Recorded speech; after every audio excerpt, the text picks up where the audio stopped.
So people have been waiting for decades for this. We're going to be releasing the JFK file. You know, it's incredible to think about, isn't it? A young, vibrant president, brimming with optimism, leading a nation on the world stage. And then, in a flash, it's all gone. Yeah. November 22nd, 1963, a day that changed everything. It's one of those moments, that just gets seared into our collective memory, not only for the tragedy itself, but also for the sheer number of unanswered questions that lingered in its wake. The assassination of JFK. It's one of those events that just continues to fascinate and, honestly, to baffle. I mean, even decades later, we're still trying to piece together what really happened. And what makes it even more compelling now is that we have access to this incredible trove of newly released government documents. It's like we're getting a fresh look at history, Absolutely. For so long, these records were kept under wraps, shrouded in secrecy. And, of course, that secrecy only fueled more speculation and conspiracy theories. Exactly. But now we finally have the opportunity to examine what these documents actually reveal. It's like we're finally getting a chance to separate fact from fiction. It's an incredible opportunity to really dig into the primary source material. We're talking about authentic documents directly from the National Archives, coupled with expert analysis and historical context. So today we're diving headfirst into all of this. Our goal is to uncover those key insights, those surprising facts, and those really big ideas that are emerging from these newly released files. We want to help you navigate through this massive amount of information and really understand what's truly significant. We're going to sift through the details, analyze the findings, and present it all in a way that's both informative and engaging. So let's start by talking about the release itself. The most recent batch of JFK files was made public on March 18th, 2025. And this release, it's important to note, was actually the result of a directive issued during President Trump's administration. That's right. And in terms of the sheer volume of information released, we're talking about a huge amount of material. The National Archives reported that approximately 63,400 pages contained within 2,182 PDF documents were made available. Wow, that's an overwhelming amount of data. And this was made accessible to the public both online and in person at the National Archives building in Washington, D.C. Precisely. The National Archives very clearly stated that these were all records that had previously been kept secret, classified as part of the John F. Kennedy assassination records collection. So this was a pretty significant step towards transparency, wouldn't you say? Absolutely. Now, it's important to remember that this wasn't the first time JFK files were released. We saw previous releases in 2017 during the Trump administration and again in 2023 under President Biden. So this latest release builds upon those earlier disclosures, further enriching our understanding of this pivotal moment in history. Right. But here's the thing. Even with this massive amount of newly released information, there are still pieces missing from the puzzle. Oh, yeah, for sure. It seems like every time we get some answers, even more questions pop up. Exactly. For example, reports indicate that there are about 2,400 newly discovered FBI files that were not included in this latest release. So what happened to those files? Why weren't they included? It just adds another layer of mystery to this whole saga. It certainly does. And it just goes to show that even with all these releases, there's still so much we don't know about the JFK assassination. But let's delve into what we do know. Okay, sounds good. So let's talk about Lee Harvey Oswald, the man accused of assassinating President Kennedy. What did these new files tell us about him, and what did the intelligence agencies know about him before that fateful day in November? Well, one of the most striking revelations from these documents is the extent to which the CIA was actually tracking Oswald before the assassination. Their surveillance of him began as early as November 1959, when he defected to the Soviet Union. Wow, so they had him on their radar for years before Kennedy was even elected president. That's right. And they weren't just passively observing him, they opened a massive file on him, totaling about 180 pages. They were intercepting his mail, monitoring his communications, and gathering as much information as they could. So they were definitely taking him seriously as a potential threat. Absolutely. And this surveillance continued even after he returned to the United States in 1962. In October of 1963, just a few weeks before the assassination, the CIA was recording his phone calls in Mexico City. Mexico City? What was he doing there? That's a key question. We know he was trying to get visas to travel to Cuba and the Soviet Union. And during his time in Mexico City, he was in contact with both Soviet and Cuban officials. So there were definite international connections there. Yes, there were. And here's the really unsettling part. The CIA knew that Oswald was back in Dallas by November 15th, 1963, a full week before the assassination. Okay, so they knew where he was, but did they do anything about it? That's the big question. And the answer, based on these documents, seems to be no.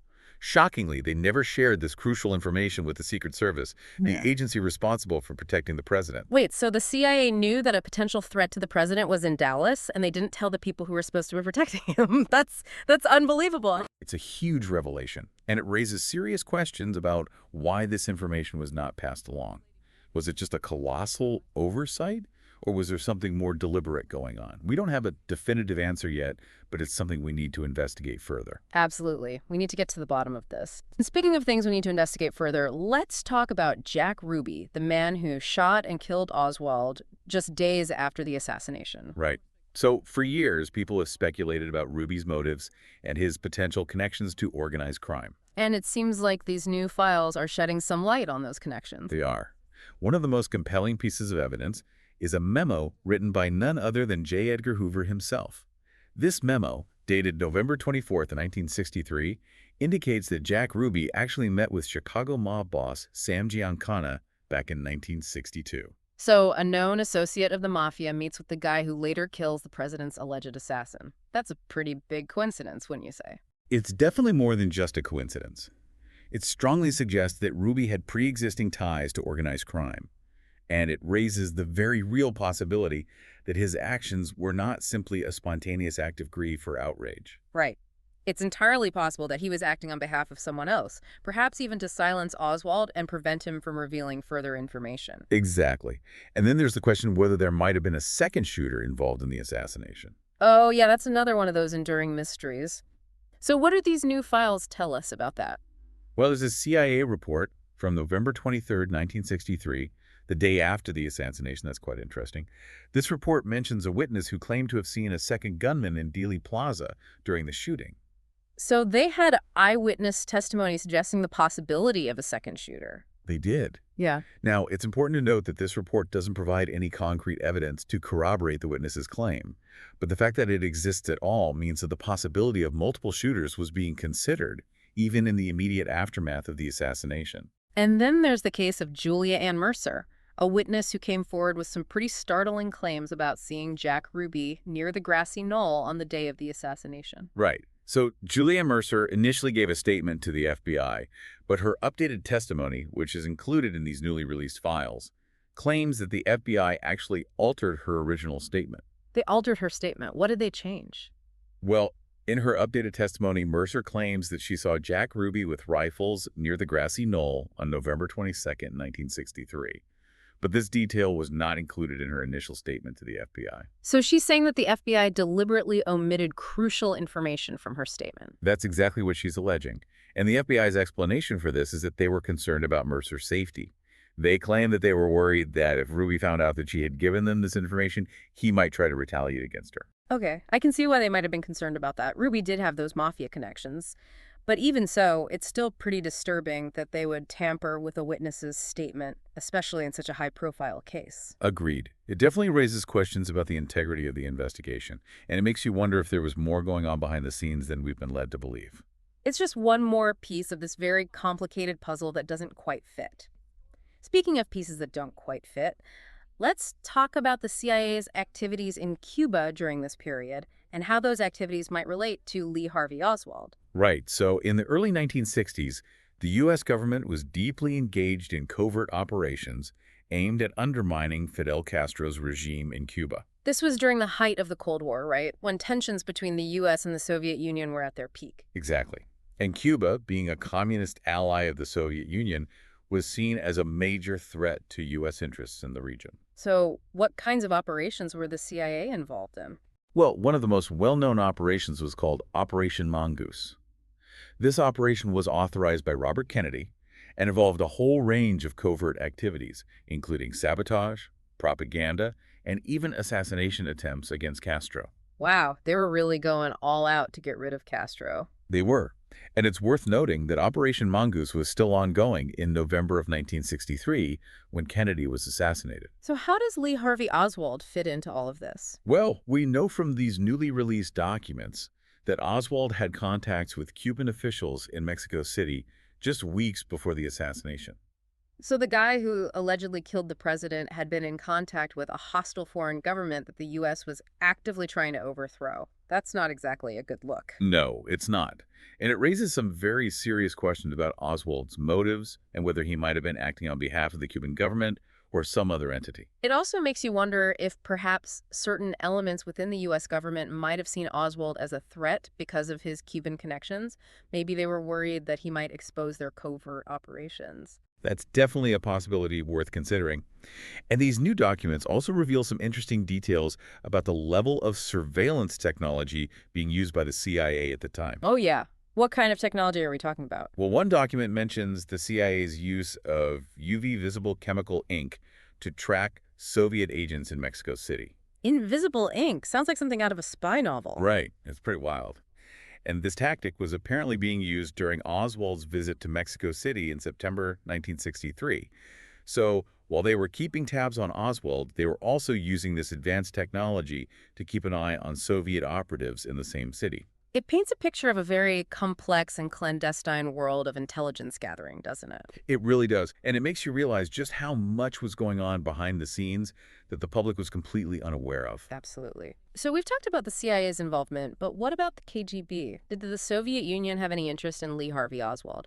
Well, these newly released files include a 1991 U.S. intelligence teletype that offers some insights into the KGB's perspective on Oswald. According to this teletype, a KGB officer named Slava Nikonov reviewed 5 files related to Oswald's time in the Soviet Union between 1959 and 1962. And what was their conclusion? Did they consider Oswald to be one of their agents? No, they didn't. According to Nikonov's assessment, the KGB ultimately decided that Oswald was not suitable to be a KGB agent.